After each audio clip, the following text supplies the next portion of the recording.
and it's a cloudy day. It's hazy, actually. Um, today I have let me see, 3 classes. Originally, I was scheduled to have 5 classes. I get an average in general. This is a general one. I get an average of 5 to 6 classes a day. I visit 4 schools. I think that's why I get so many classes, because I don't stay at one school for. I don't visit one school like 3 times a week.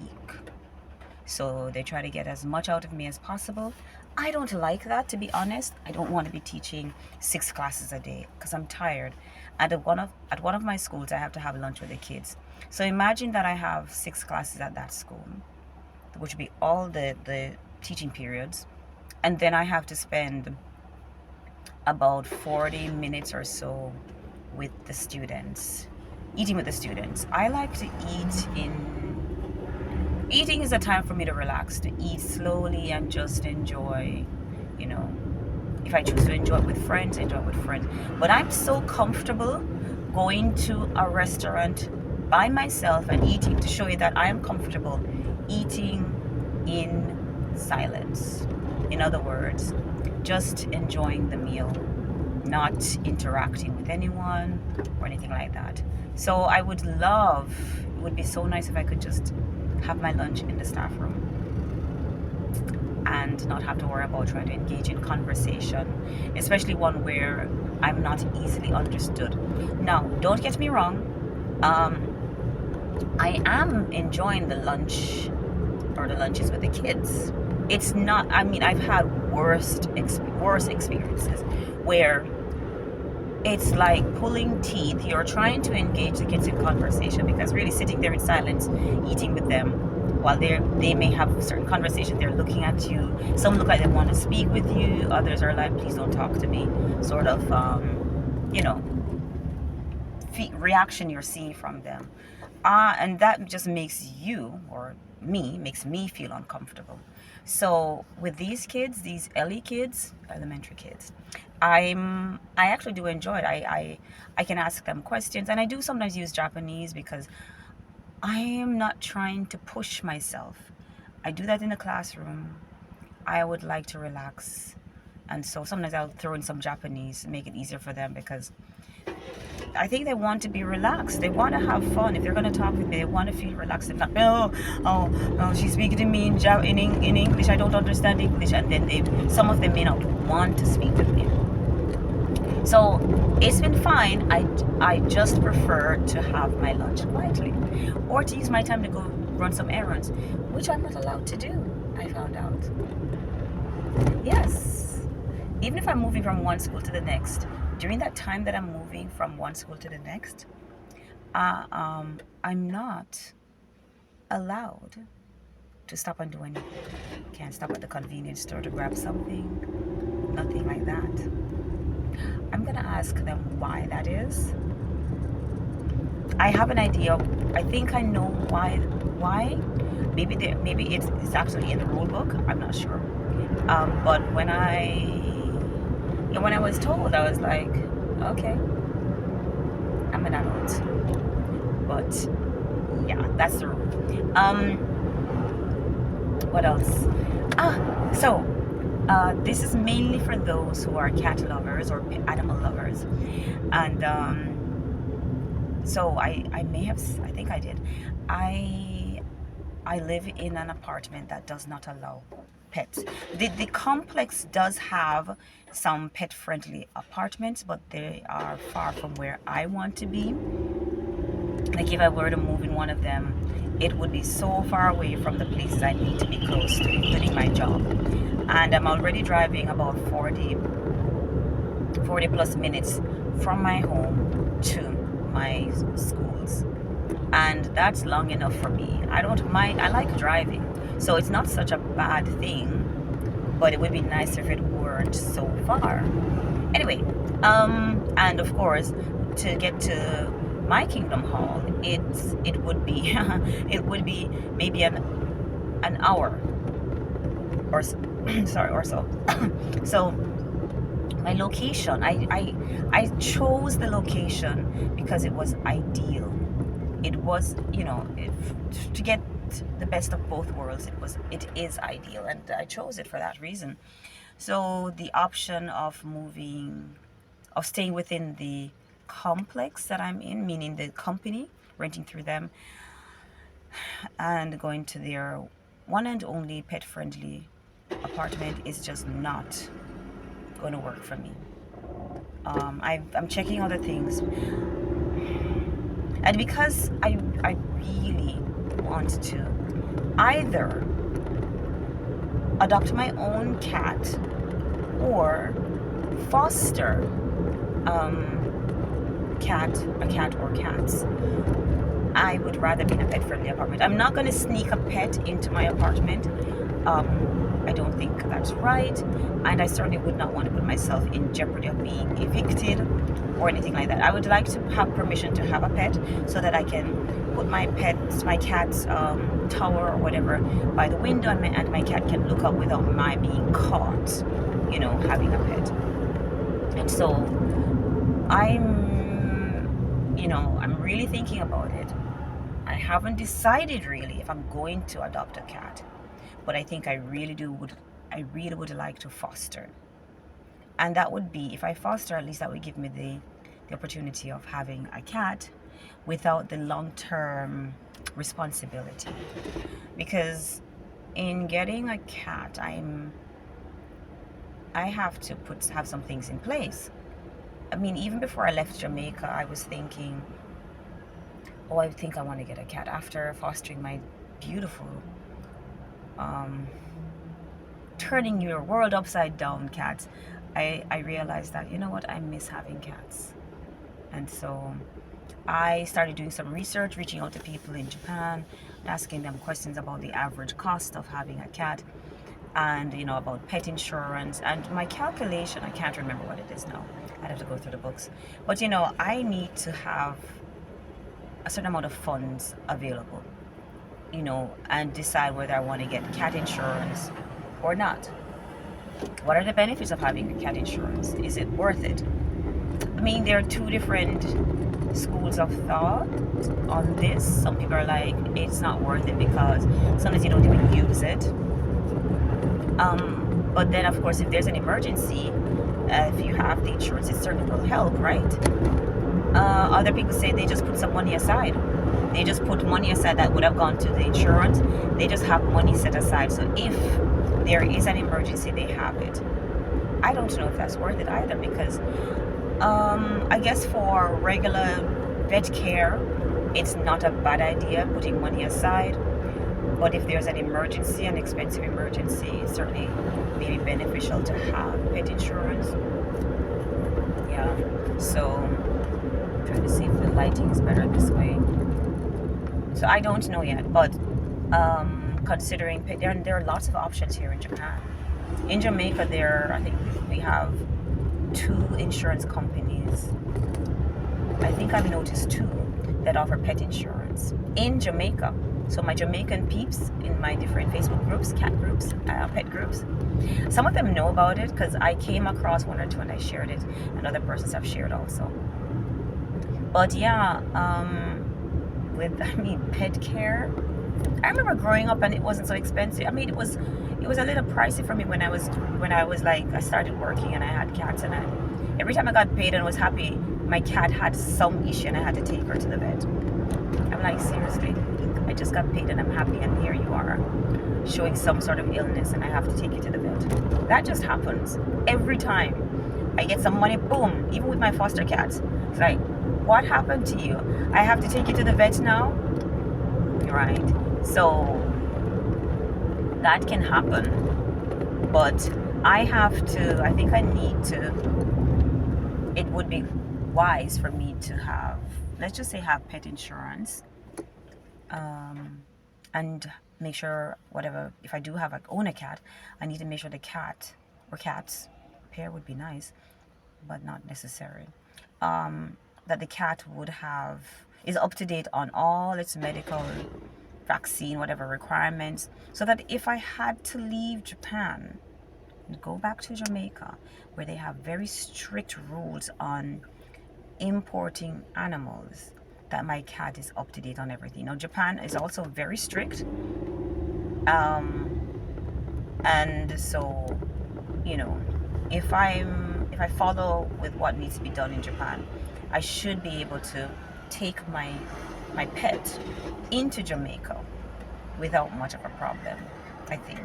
I don't know if Jamaica still would require this 6-month wait or 6 months wait or not. If the animal is coming from Japan and it's up to date on its shots and vaccines and everything. But to be honest, one of the reasons I have been considering getting a pet, a cat, is that I'm thinking of staying here long term, or as long as I'm allowed. When I left, I was like, yeah, I'm leaving. I'm okay with it. It was a decision that I wondered about if I was making the right decision. And like I said before in my previous video, if I'd gone to the other country I wanted to go to, and I was planning to go to the other country because I wanted to do some volunteer work, and that was an option to go there, and it would have been long term for me, maybe. When I say long term, I mean like okay, not long term. It could have been long term, but would have also been an adventure. I wanted to go to a country I liked that had a need for volunteers. And so I wasn't just going to a country because I just wanted to volunteer. I wanted to go to a country or look at countries that I actually would want to visit. So it would have been the best of both worlds. And that didn't work out. That was fine. And so I decided to come back to Japan. But having fostered cats in Jamaica, you can check out their YouTube video on number 4, as in DA dot kitties with an IES at the end. And that's also their Instagram page. I haven't posted a lot of videos or any videos recently on YouTube, but yeah, when I was fostering the cats, man, I was doing all sorts of things to try to get people to adopt them. And I had very strict requirements. They had to fill out an online form. So when I was fostering cats, which was stressful and costly and everything, but it was I felt so good seeing those kitties looking or feeling safe, and yeah, it made me feel happy, and it made me realize, having grown up with animals my whole life, until I think it was in my adult years, maybe a few years before I left for Japan, I decided not to keep any more cats because of how painful it was to lose them. Growing old or something happening to them, or rather getting sick. Because one of my cats, she was 18 years old, I think. Of course, there was the age, and also she got sick. And you had to put her down. And then I had another cat that was rescued. Somebody found her injured. I took her to the JSPCA in Jamaica, and I asked them some questions like, are you going to find a home for her? What if you don't find a home? And they told me the scenario. If they didn't find a home, they would have to put her to sleep. And I said, okay, I'll adopt her then. And she got the medical care she needed, stayed for observation, because they said she probably had been hit, could have been by a car, and they observed her, and I adopted her. And when I checked the area that she was found, nobody claimed her, because she was a calico. She looked like she was a Persian mix, or one of those flat-faced cats. Really cute, fluffy, beautiful girl. And I adopted her, and my resident cat, the one that grew to be 18 years old, was not a huge fan. The two of them didn't get along, but they coexisted. And she got blind, and unfortunately, because of how our home is set up, we couldn't keep her. She couldn't be an inside cat, and it just wasn't even a thought for me back then It's like your cats, I mean, it's not the norm in Jamaica to lock your cats in. And I never grew up with cats being locked in. They always had access to outside. Like how I would raise my cats that are, or kittens. Well, kittens or cats. So at first they would get litter trained while they're in the house, right? So they'd get litter trained, and then eventually, they would be allowed to go outside. And that's how I raised cats as a young person. And yeah, and most of my cats they survived. It just wasn't something we thought about. Like, no, now I would say you might say a little wiser, but I don't condemn people who allow their cats to be inside, outside cats. Outside only, I don't agree with that. Inside or outside, I don't, I'm like, listen, like in the USA, people are like almost militant about it. And there are people in the USA who are fine with inside, outside cats. But there are others, if you mention my cat who has access outside, they will want to nail you up on a wall and whatever. I'm going to respect a person's choice on that. Personally, now, having the various experiences I've had, I prefer inside cats, but I certainly understand the joys the cat. Why am I getting red, yellow lights? I understand the joys that the cats have when they have access to outside, but I also understand the dangers, especially in Jamaica. People, there's so many pit bull mix. The dogs seem to be more aggressive, and people are just horrible. I've been fortunate where my cats, especially my foster cats when I was there for the 3 years, were safe. The only incident I had was with the dogs that when I was taking care of this she wasn't, I wouldn't say she was feral. Well, she probably would have been feral. She's feral to other people, so I guess she was feral. But with me, she was fine. And I took in her babies. I started taking care of her and her babies, and I got her fixed. And dogs jumped over our fence. They went through my neighbor's yard, jumped over the fence that we shared, and killed the mom. And I think she got killed because her babies were in the yard and she was probably defending them. Her babies were able to get to safety. And here's what happened. So I fell asleep on my computer and I woke up about 3 a.m. I woke up 3 a.m. I was like, oh my word. So I think I hadn't even taken a shower. I fell asleep. So I took a shower, did I? Anyway, I was preparing for bed, to get into bed, and I heard a noise. Sounded like a heavy thud. So that could have been like just a chunky cat jumping down because we had, anyway. But it sounded very heavy, and then I heard scrambling, and I heard what sounded like a dog's growl or grunt, and I was like, whoa. And at the time, the mom cat, her boyfriend, and the kittens were staying outside, but they had access to our veranda, which was secured. They could get in, but a dog wouldn't have been able to get in. So they had that security, and I really thought our fence was so high. Well, it was high on our side that dogs wouldn't get in. I thought, oh, this is a safe environment for them. They have the trees, they have the bushes, they have access to the verandas. So I heard that, and I ran out, looked through the window thingy. What happened? Opened the door, and I saw the mom in the clutches of 2 dogs. I'm trying to remember if I was wearing my glasses, and I may have run back for my glasses, I don't know, but I had to get the keys to open the grill, and I shouted, and they ran off with her. And when I got outside, by the time I opened the grill, the burglar grills, we have a security grill, everybody in Jamaica has.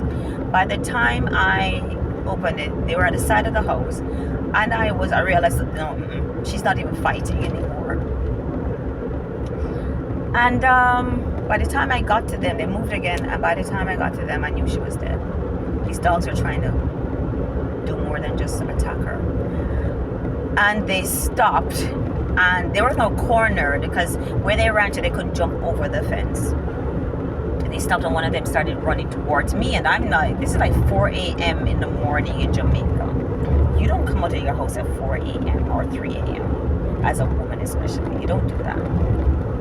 So I realized the dog started coming towards me, and I said a silent prayer, and it ran past me. At this point, me running from it would not have helped me. And I kind of just like, I was backing away, it ran past me.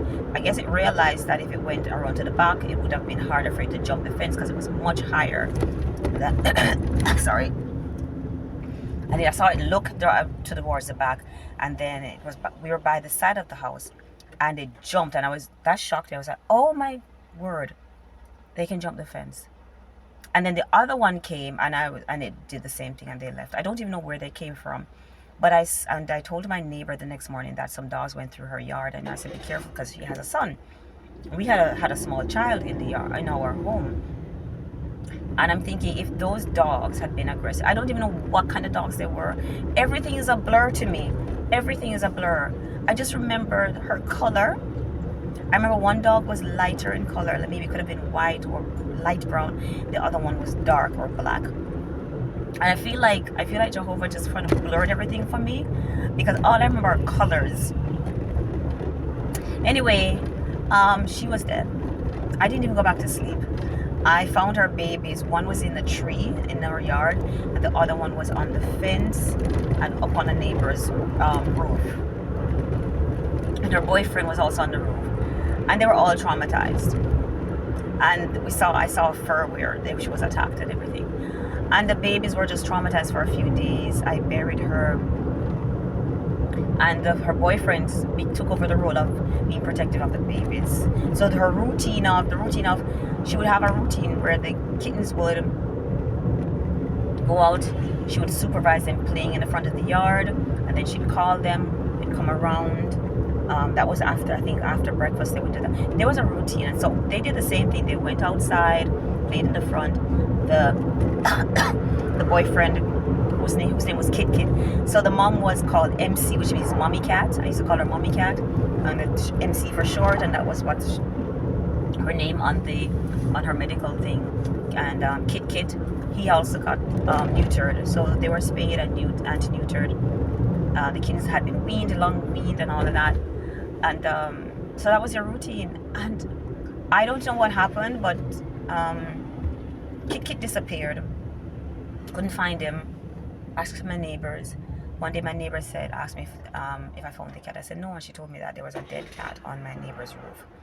To this day, I don't know what happened to him. Either he was sick and we just didn't catch it when we took him to the vet. Well, I know he was sick. He wasn't well because he was having very loose stools. I took him to the vet. He got antibiotics and it never cleared up. And I would have taken him again. So I don't know if he died from some infection he had or someone hurt him. But he was on the roof and he had been there for a few days. And I went up on the roof, my neighbor's roof. And I couldn't move him because he was quite a big cat in general. And of course, bigger now because he had been there for a few days. I'm sorry, this is so graphic. Anyway, it's a long video, I'm so sorry. Anyway, I found out about this guy who does cremation of pets, and he also will remove the bodies. And I hired him. Just couldn't leave it up there. I hired him to come and retrieve him. He poor man. he got on the roof. He had surgery like a few weeks before. I helped him also. He got on the roof, got the body. It was so easy how he got the body. I was like, I could have done that. Wow. But he was so big though. Burying Kit would have been hard. He took it. Cost me 7,000 Jamaican dollars. But he retrieved the body, cremated it. It would have costed me more if I had said I wanted ashes. And yeah.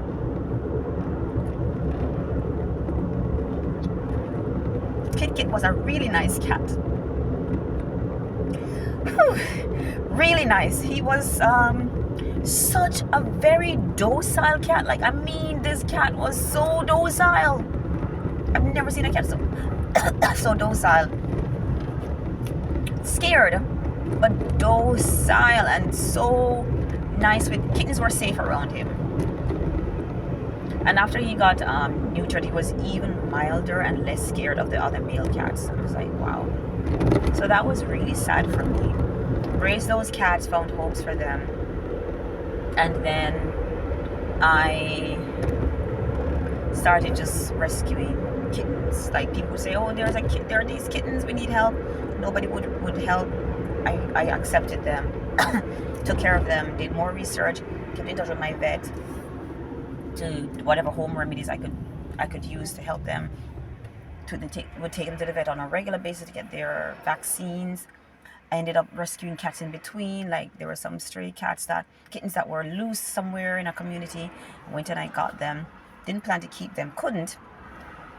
Took care of them, got them medicine. Did I get them medicine? I think I got them medicine. And then I had to. Nobody wanted them, so I had to take them to the JSPCA.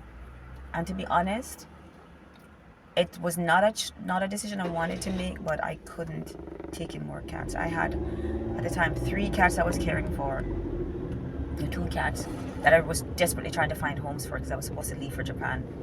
And the cost, I wasn't making enough money. My online job didn't pay that much, and it was so sporadic. Like payment was sporadic. Sometimes it would be okay. I was just always okay. And then with the pet care and all of those things, sometimes I was just in the red, you know. But I got help from some of the group members in the cat on Facebook, the Facebook cat group I was in. Sometimes they would help with some of the surgeries, the spay and neuter surgeries. They would donate to the hospital on my behalf. Sometimes persons would send money so I could buy food or litter for the cats. So it was very helpful. So in between having the cats that I was fostering, I rescued puppies, but the puppies I rescued, I just sent them straight to JSPCA. There was a cat that had mange and a mouth issue and some other issues. He was feral, and I was able to borrow a trap from the JSPCA, got him trapped. Somebody said they would cover his medical cost, but based on his health issues, the JSPCA was like, listen, he would need to be kept isolated and cared for. I certainly wasn't going to keep him. I didn't have that space. He was feral, and he was quite aggressive. And when I reached out to other people, they were like, nobody wanted to take it on, but persons were quite judgmental when I said he may be put to sleep, and they were like, somebody was like, let him free and it will automatically clear up. And I'm like, the cat has been like this for months. It's not getting better. It was getting worse. And people in Jamaica have had a cat like him. I think that's why he was used so feral and because if he had been around people in Jamaica, they would have harmed him, like, get away from me, you ugly cat, whatever. But we just didn't have it. So if I get a cat here, I'm gonna have to have the funds to care for it.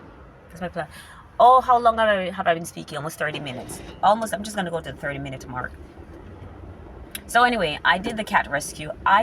As stressful as it was, as costly as it was, I do not regret it. I adored the expression I saw on MC's face when she was relaxed around me. I could pet her, I could bathe her, and she was following me, handling her babies, and I would catch her looking at me. And my interpretation was that she knew her babies were safe. She knew she was safe. Kit was the same. He knew he was safe with me. They were fed, they were cared for, they were loved. So it broke my heart when they both died. And their babies were safe, and I felt happy that I was saving their babies and that they went to good homes. I like that look I saw on them. I have some regrets, and I've learned lessons from that. Wish I didn't have to learn them, but I learned lessons. And so I'm for cats being inside cats, especially in Japan here. I live in an apartment, so they would definitely have to be inside cats. If I lived in a house, I would definitely like, under any circumstances, I would like my cats to be leash trained, to go with them for a walk. There are some mean people here. There are people who will harm them, intentionally harm them, abuse them. Some psychotic people here. And there are people who may inadvertently harm them because they put out rat poison or whatever. I don't know. But I just think it's better for them to be inside cats. And I know how to raise inside cats. Um, I just have to secure the apartment. And I have all of these things in my mind, all being well. If I do decide to foster or adopt a cat or cats, I would definitely need to secure my apartment. So that's it. Oh, I've gone over the 30-minute mark. That's it. I've talked way too long, but yeah, and I'm not close to work yet. So anyway, thank you so much for your patience in listening and watching me babble on and on and on about uninteresting things for some of you. But that's it. Okay, bye.